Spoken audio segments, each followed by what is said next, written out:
All right, let's jump into another deep dive. This time we're going to be talking about Neuralink. Ooh.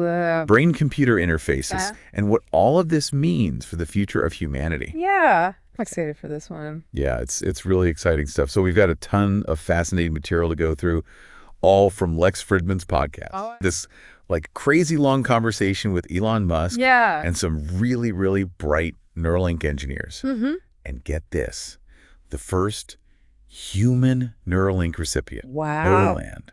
Oh, wow. That's incredible. Yeah. So we're going to be hearing directly from the source. Directly from the source. I mean, it's amazing to think that we are like moving past theory and into real world applications. Yeah. And we get to hear firsthand what it's like to actually live with this technology. Absolutely. So our mission today is to kind of sift through this massive conversation, pull out all the juiciest bits, and understand how Neuralink could actually change our lives and maybe even reshape society as we know it. Yeah, it's really not an exaggeration to say that this could be like a turning point in how we interact with technology. Yeah. Even our own brains. It's wild. Okay, so let's break it down for our listener out there. Okay. Imagine you're hearing about Neuralink for the very first time. All right. What is it, and how does this thing actually work? All right, so picture this.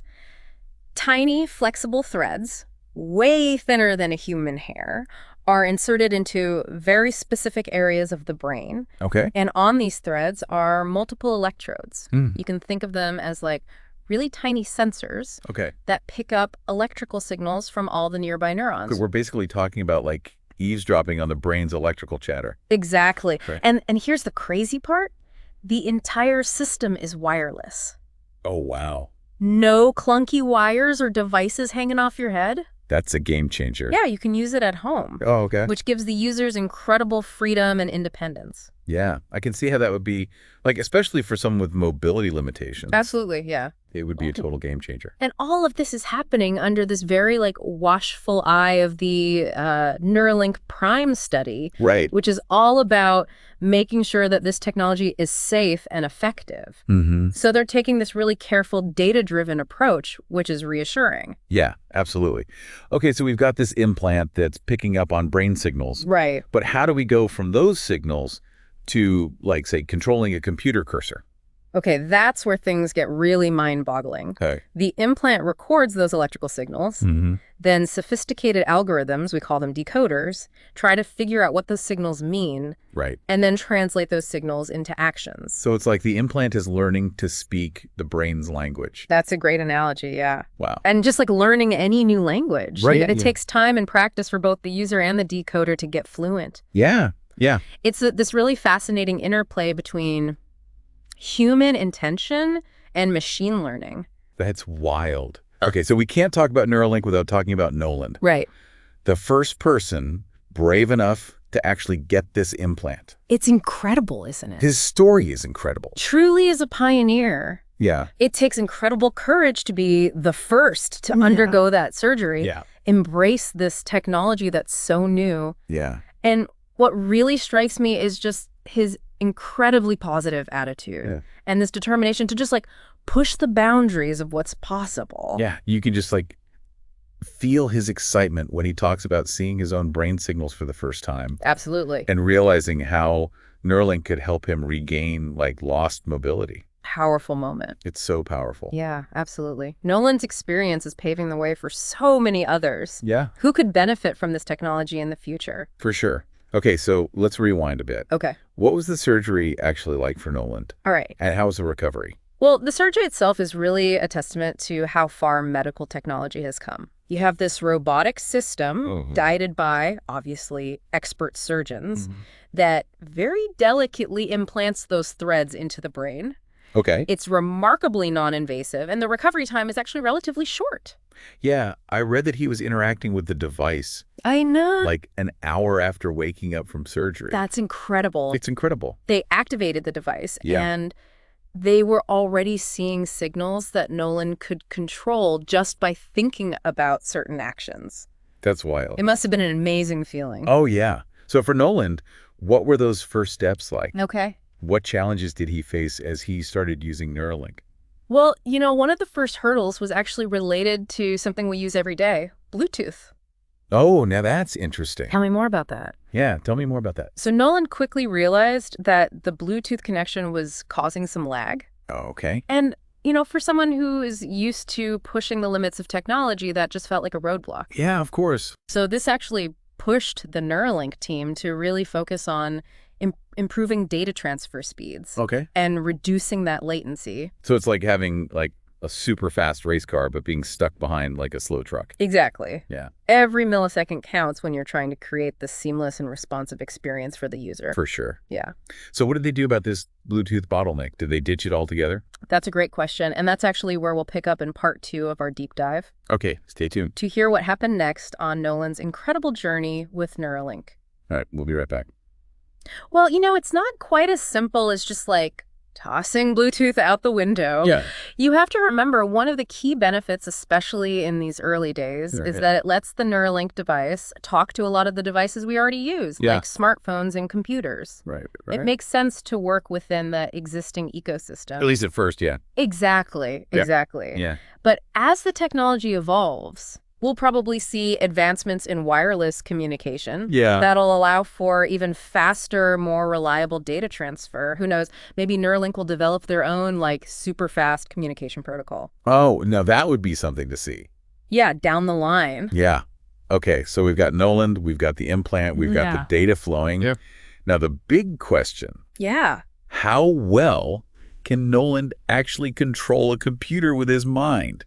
This is where it gets truly remarkable. Okay. Noland's progress has been absolutely astounding. Give me the details. He's already breaking world records. Okay, you've got to tell me more about this. All right. What kind of records are we talking about here? Okay, so he's been excelling at this game called WebGrid, which is basically designed to measure how quickly and accurately someone can control a computer interface using a brain-computer interface. Right. So picture a grid with targets on a screen. Okay. And Noland has to move a cursor to hit those targets, but he's doing it all with his thoughts. That sounds incredibly challenging. Oh, it is. So how fast are we talking here? Okay, so the previous world record for this kind of task, using any brain-computer interface, was 4.6 bits per second. Okay.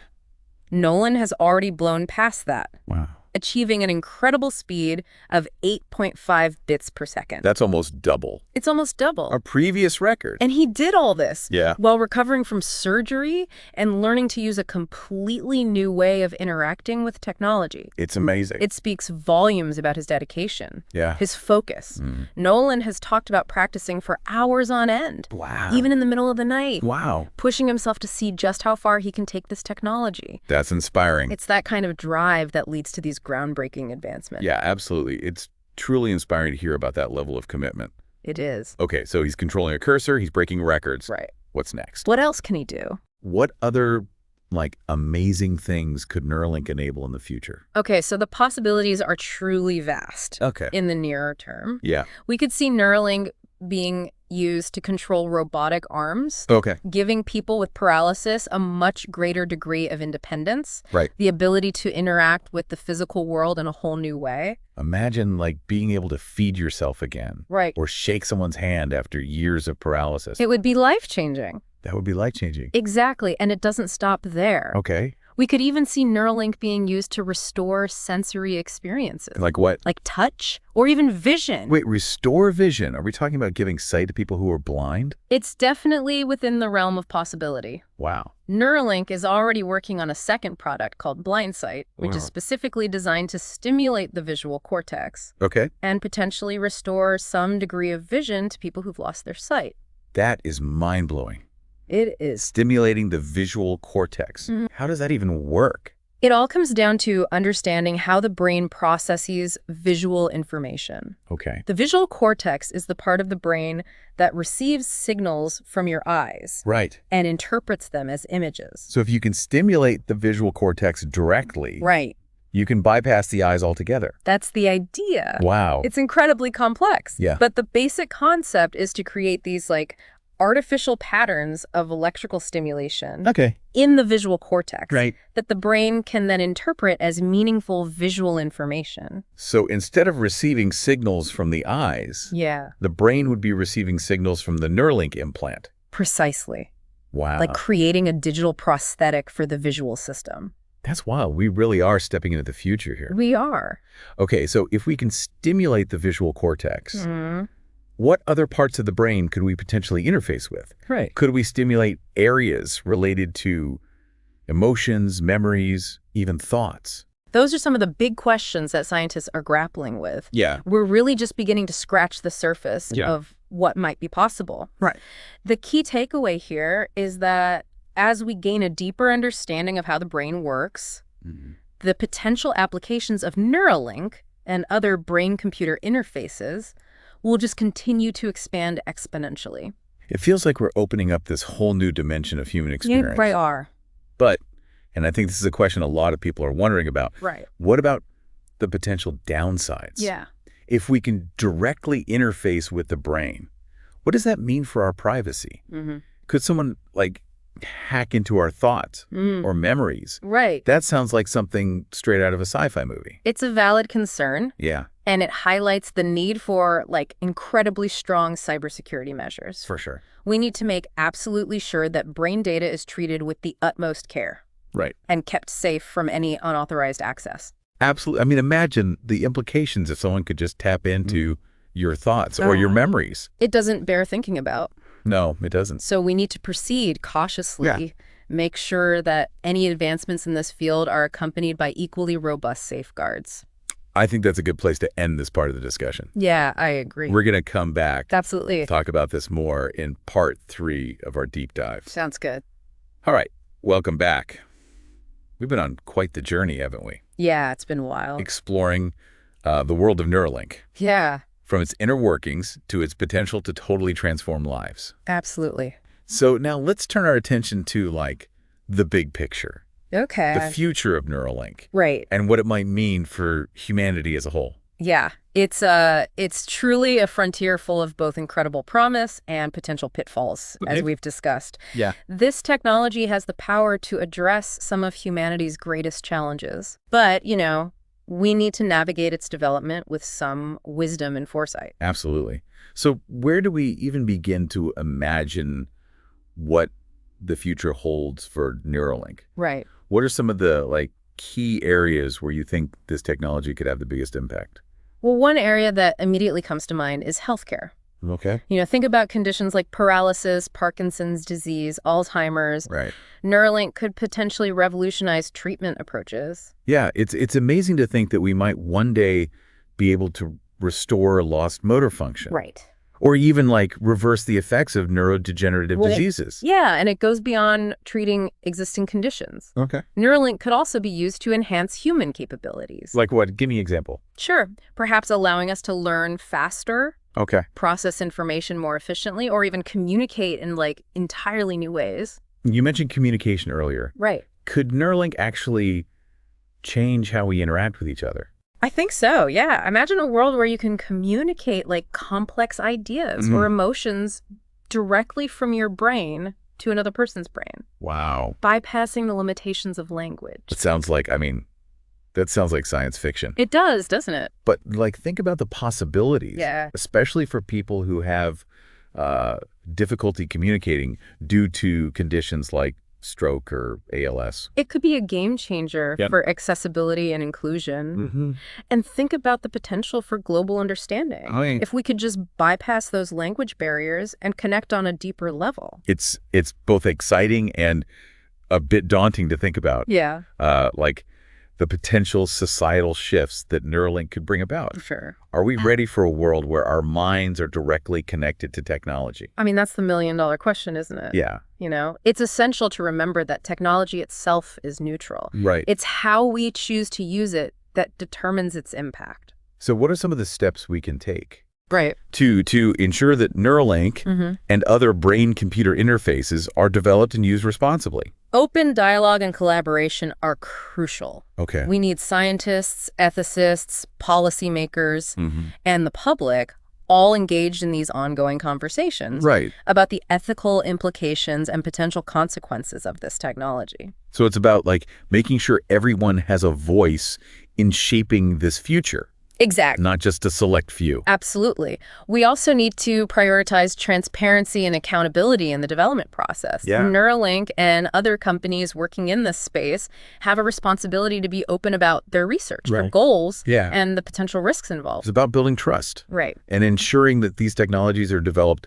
with, like, the best interests of humanity at heart. Precisely. We also need really robust regulations and safeguards in place to protect privacy, prevent misuse, and ensure equitable access to these technologies. So a thoughtful and balanced approach is key here. It is. We can't let fear stifle innovation, but we also can't let excitement blind us to the potential risks. Yeah, well said. So I think in the end, it comes down to our shared values and our vision for the future.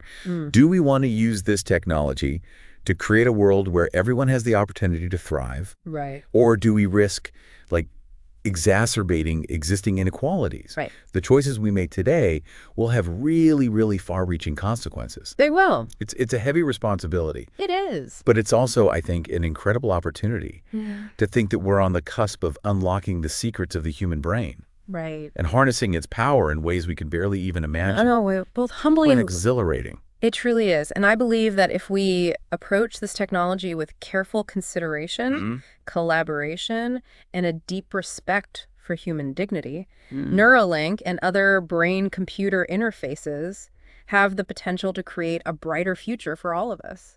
So as we wrap up our deep dive into the world of Neuralink, I encourage you, dear listener, to keep exploring, keep questioning, and keep imagining the possibilities. Absolutely. The future of humanity is literally in our minds. It is. And it's up to all of us to shape it wisely. Couldn't have said it better myself.